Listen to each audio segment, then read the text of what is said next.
امت کے اندر اللہ نے بڑی خیر رکھی ہے، اس خیر کو انجوائے کرتا ہے تو صرف توحید والا کرتا ہے۔ اس لیے لا الہ الا اللہ کے 12 حروف پہ غور کیجئے، کوئی نکتہ نہیں ہے۔ جو شخص یہ 12 حروف ہیں اور محمد الرسول اللہ پہ بھی 12 ہی حروف ہے، اس پہ بھی کوئی نکتہ نہیں ہے۔ یہ 12 اور 12 24 حروف بنتے ہیں۔ جو اللہ کی توحید پہ نکتہ نہ آنے دے، جو اللہ کے رسول کی رسالت پہ نکتہ نہ آنے دے، اس کے 24 گھنٹے بغیر نکتے کے ہیں، اس قدر یہ اللہ کے ہاں پسندیدہ ہے۔ قیامت کے دن بھی نکتوں سے پاک ہوگا اور جنت کا وارث بن جائے۔ رسول اللہ صلی اللہ علیہ وسلم نے اسی لیے تو صحابہ کرام کو یہ راز دیا تھا۔ ان 2 لفظوں کو یاد کر لیجئے بس، حدیث تو لمبی ہے۔ وَإِن قُطِعْتَ او حرقت، اور میرے صحابی تیرے ٹکڑے کر دیے جائیں جسم کے، تجھے جلا کے راکھ کر دیا جائے، شرک نہ کر۔ جہاں 5 کلومیٹر کے بعد کسی قبر کو سجدہ ہو رہا ہو، کسی کو بگڑی بنانے والا سمجھ کے اس کے سامنے رکوع کیا جا رہا ہو، جہاں اللہ ذو الجلال کی الوہیت اور ربوبیت پہ ڈاکے ڈالے جا رہے ہوں، وہاں امن آ سکتا ہے؟ کون سا ایسا راز تھا جو اللہ کے رسول نے سمجھایا؟ یہی چیز تو مشرکین کہتے تھے، اجعل الآلہۃ الہا واحدا، وہ کیا ہو گیا ہے؟ یہ اتنے سارے رب جو 360 ہم نے بت بنائے تھے، یہ سارے کام ایک رب کر سکتا ہے؟ نعوذ باللہ۔ مشرک میں تو یہی کہتے تھے۔ اور یہ فرق سمجھیے میرے بھائی، مشرکین مکہ بھی طواف کرتے تھے، مسلمان بھی طواف کرتے تھے۔ یہ مسلمان کیوں، یہ مشرک کیوں؟ کام تو ایک ہی کرتے تھے۔ مشرکین مکہ بھی حاجیوں کو ستو پلاتے، لباس پہناتے، خدمت کرتے، مسلمان بھی یہ کرتے۔ مشرکین بھی اپنے غلاموں کو آزاد کرتے، مسلمان بھی غلام آزاد کرتے۔ یہ تفریق کس بات کی تھی؟ یہ مسلمان ہے یہ مشرک ہے، کام تو وہی۔ صفا مروہ پہ وہ بھی جاتے، قربانیاں کرتے۔ اور آپ نے صحیح بخاری کی روایت پڑھی ہوگی، سیدنا عمر نے اسلام سے پہلے جاہلیت میں اعتکاف کی نظر مانی تھی، وہ بھی اس طرح کے کام کرتے۔ تو یہ فرق کیا تھا؟ یہ وہ اصول کا فرق ہے جو آج میری اور آپ کی سمجھ میں نہیں آتا۔ مشرکین یہ سارے کام اس لیے کرتے کہ باپ دادا کرتے آئے، ہمیں کرنا ہے۔ مسلمان اس لیے کرتے، یہ محمد مصطفیٰ دین لے کے آئے ہیں، اس کی اطاعت میں کرنا ہے۔ جب تک اس اصول کو سمجھتے نہیں ہماری سوچ کبھی سلامت نہیں ہو سکتی۔ چھوڑیے باقی لوگوں کی توحید، مجھے اپنی اور آپ کی توحید جو ہے اس کو ٹھیک کرنا ہے۔ میرا توکل، میرا رجوع، میرا لوٹنا، میری انابت، میرا جھکنا اور میرا سجدہ، اور لوگوں کے سامنے چند ٹکوں کے لیے اس طرح جو ہے تذلل کا اظہار کرنا جو اللہ کے لیے ہو سکتا ہے، میں اس کو چھوڑا؟ یہ جرت کیسے آئے گی؟ یہ جرت توحید سے آتی ہے۔ ہر وقت نوافل پڑھنا، ذکر و اذکار کرنا، قرآن مجید کی تلاوت کرنا، اس صحابی کو اللہ ذو جلال نے کتنی توفیق دی تھی۔ یہ وہ پہلے بچے ہیں جب اللہ کے رسول مدینہ طیبہ تشریف لائے تو مدینہ میں پیدا ہونے والے عبداللہ ابن زبیر رضی اللہ تعالی عنہ تھے۔ صحابہ کرام ثابت بن قیس بن شماس، ان کو لقب دیا گیا خطیب الانصار، کہ انصار قبیلے کے خطیب ہیں۔ تو ثابت بن قیس بن شماس رضی اللہ تعالی عنہ ہے۔ ساتھ ہی اللہ کے رسول نے انہیں جنت کی بشارت نصیب فرمائی۔ صحابیہ میں سے ام یعقوب رضی اللہ تعالی عنہ، جنہیں خطیبہ کا لقب دیا گیا، یہ جب بھی بولتی تھی بڑی جرت کے ساتھ بولتی تھی۔ آپ نے جب یہ حدیث سنائی کہ عورتوں کثرت سے صدقہ کیا کرو، کثرت سے استغفار کیا کرو، میں نے دیکھا ہے کہ جہنم میں عورتیں زیادہ ہیں، تو اللہ ذو جلال نے ان کو آواز بھی دی تھی اور قد بھی دیا تھا۔ یہ سوال کرتی ہیں، یا رسول اللہ ما لنا اکثر اہل النار، عورتیں جہنم میں زیادہ کیوں ہیں، مرد کیوں نہیں ہیں؟ تو آپ صلی اللہ علیہ وسلم نے جواب دیا، تکفرن العشیر وتکسرن اللعن، کیونکہ تم خامدوں کی ناشکری زیادہ کرتی ہو اور کثرت سے لان تان کرتی ہو۔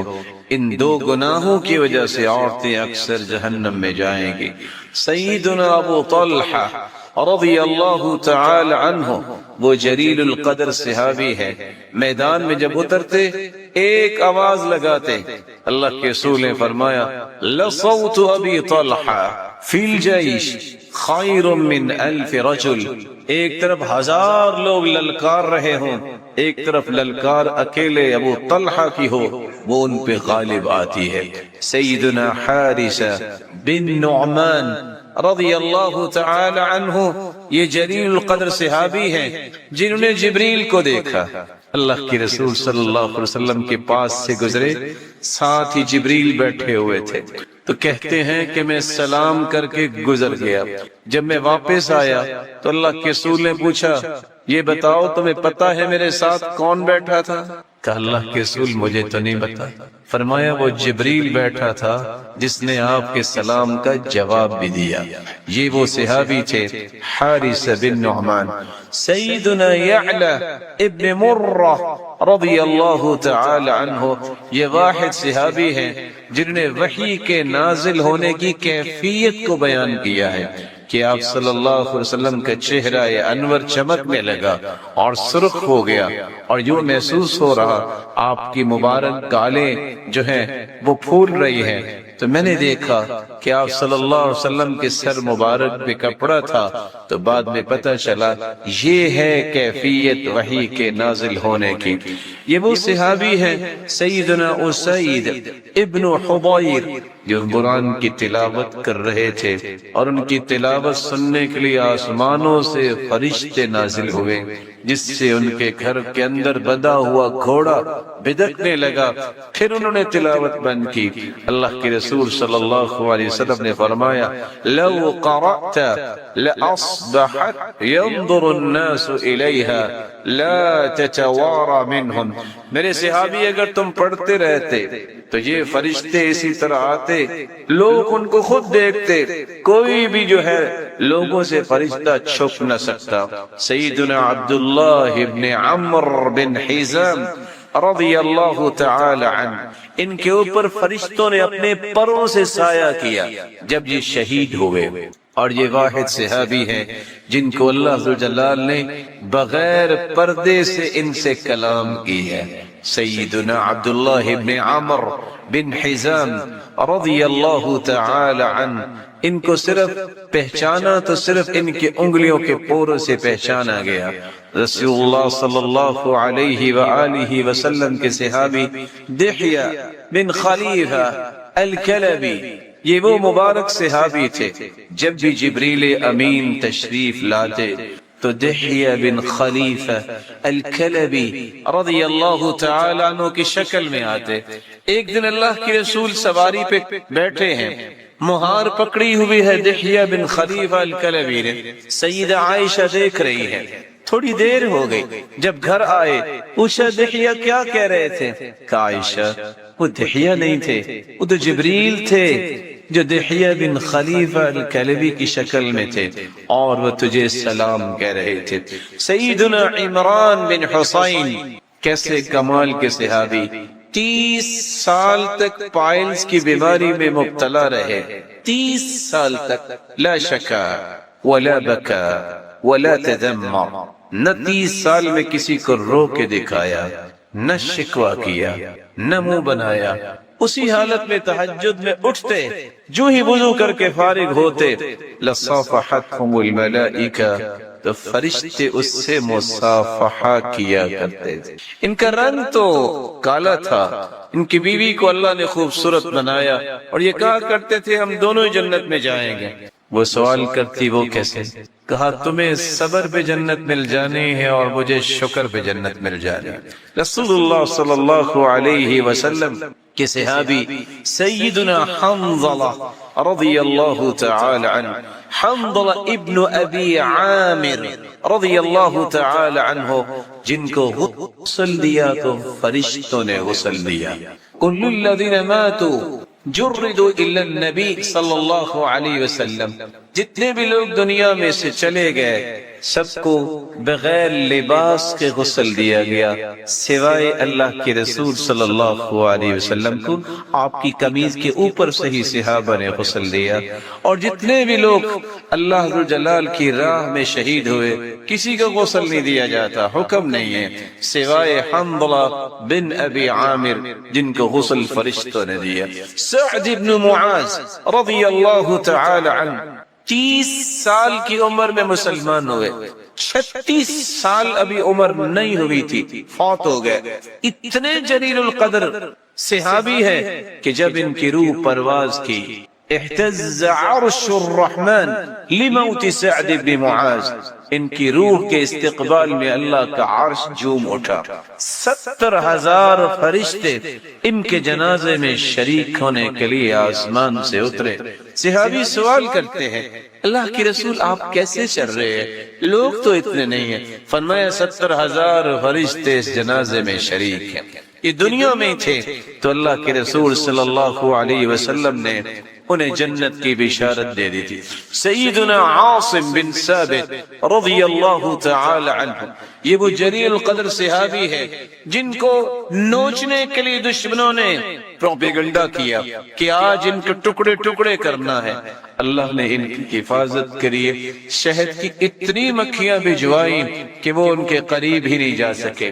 سیدنا عامر بن فہیرہ رضی اللہ تعالی عنہ یہ وہ صحابی ہے واحد, صحیح بخاری کی روایت ہے, جن کو مسلح کرنا چاہتے تھے کہ ان کے کان اور ان کے ہونٹ اور اسی طرح ان کی ناک کو کاٹ دیا جائے. اللہ ذو جلال نے ان کے جسد خاکی کو اٹھایا اور زمین سے اٹھا لیا فرشتوں کے ذریعے کہ وہاں تک ان کے تیر بھی نہیں پہنچ سکے جب تک کہ دشمن چلے نہیں گئے. سیدنا عامر ابن فہیرہ رضی اللہ تعالی عنہ ان کے جسد خاکی کو شہادت کے بعد اٹھا لیا گیا. سیدنا جریر بن عبداللہ البجلی رضی اللہ تعالی عنہ کیسے کمال کے صحابی تھے. اللہ کے رسول فرمایا کرتے تھے جریر, عمر فاروق فرمایا کرتے تھے جریر یوسف هذه الامہ, اس امت کے یوسف علیہ السلام کسی نے دیکھنے ہیں تو جریر بن عبداللہ البجلی کو دیکھے. اور اللہ کے رسول فرماتے تھے لگتا ہے اس کا چہرہ فرشتوں جیسا ہے. کیا کمال تھا ان کے اندر. جب ایمان لانے لگے اور ہاتھ آگے کیا تو اللہ کے رسول نے ہاتھ پیچھے کر لیا. کہا جریر شرط لگاؤں گا, ایسے تو آپ کی بیعت نہیں لوں گا. کیا شرط ہے؟ وعدہ کرو کہ جب تک زندہ ہو ہر مسلمان کے ساتھ خیر خواہی کرو. کہا اللہ کے رسول میرا وعدہ ہے. ایک وقت آیا غلام کو گھوڑا لینے کے لیے بھیجا, غلام نے 300 درہم کا گھوڑا خریدا, ان کے پاس لے کے آیا. گھوڑا بہت اچھا تھا. جریر بن عبداللہ البجلی نے جب دیکھا کہ اتنا مہنگا گھوڑا صرف 300 کا میرا مسلمان بھائی بیچ رہا ہے, سوچنے لگے لگتا ہے یہ مجبوری کی حالت میں بیچ رہا ہے. گھوڑا تو بہت اچھا ہے. غلام کو ایک سائڈ پہ کیا, کہا او بھائی اتبیعہ ب400 درہم, مجھے 400 کا بیچنا چاہو گے؟ کہا آپ کے غلام نے تو 300 کا سودا کیا. کہا اس کو چھوڑو. اتبیعہ ب500 درہم, مجھے 500 کا بیچو گے؟ فلم يزل يزيده 100 ف100 حتى بلغ 800 درہم. ایک 100 بڑھاتے رہے. وہی گھوڑا جو غلام نے 300 کا سودا کیا اس کے 800 درہم دیے اور گھوڑا خرید لیا. لوگوں نے کہا تم سے تو غلام ہی اچھا تھا, کتنا قابل ہے کہ وہ 300 کا خرید کے لایا. کہا رک جاؤ, میں نے اللہ کے رسول کے ہاتھ پہ ہاتھ رکھ کے وعدہ کیا تھا میں ہر مسلمان کے ساتھ خیر خواہی کروں گا, میں کسی کے مجبوری سے ناجائز فائدہ نہیں اٹھا سکتا. جس امت کے یوسف تھے رسول اللہ صلی اللہ علیہ وسلم کے صحابی سعد بن مالک رضی اللہ تعالی عنہ, مستجاب الدعوات, جو بھی دعا کرتے اللہ قبول کر لیتے. سیدنا حذیفہ رضی اللہ تعالی عنہ صاحب سر رسول اللہ, یہ اللہ کے رسول کے رازدان تھے. سیدنا عمار رضی اللہ تعالی عنہ، اللہ کے رسول نے فرمایا ان کو اللہ نے شیطان سے محفوظ رکھا ہے، اور فرمایا یہ الطیب المطیب، یہ پاکیزہ ہے، اللہ نے ان کو پاکیزہ بنایا ہے۔ سیدنا معاذ بن جبل صحابہ میں سب سے بڑے، اعلمہم بالحلال والحرام، حلت و حرمت کے مسائل میں سب سے زیادہ گہرا علم سیدنا معاذ بن جبل کے پاس تھا۔ سب سے بڑے قاری، اقرأہم لکتاب اللہ ابی بن کعب، ابی بن کعب رضی اللہ تعالی عنہ تھے۔ ارحم امتی بامتی ابو بکر، سب سے زیادہ امت کے ساتھ رحم دلی کا معاملہ کرنے والے سیدنا ابو بکر صدیق رضی اللہ تعالی عنہ تھے۔ واشدہم فی امر اللہ عمر، سب سے زیادہ قوت و صلابت والے سیدنا عمر تھے دین کے اندر۔ وَأَقْضَاهُمْ وَأَصْدَقُهُمْ حَيَاءً، سب سے زیادہ حیا سیدنا عثمان رضی اللہ تعالی عنہ کو اللہ نے عطا کیا تھا۔ وَأَقْضَاهُمْ عَلِي، سب سے بڑے فیصلے کی صلاحیت سیدنا علی رضی اللہ تعالی عنہ کو اللہ ذوالجلال نے عطا کی تھی۔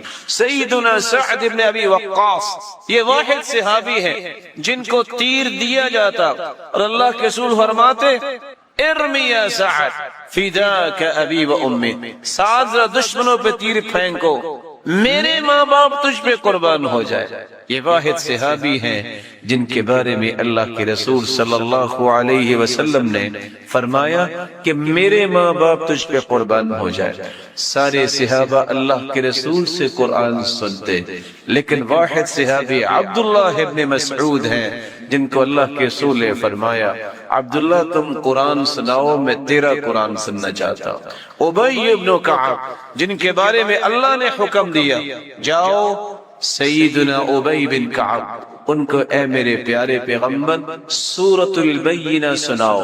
جب اللہ کے رسول تشریف لائے اور آ کے ابی بن کعب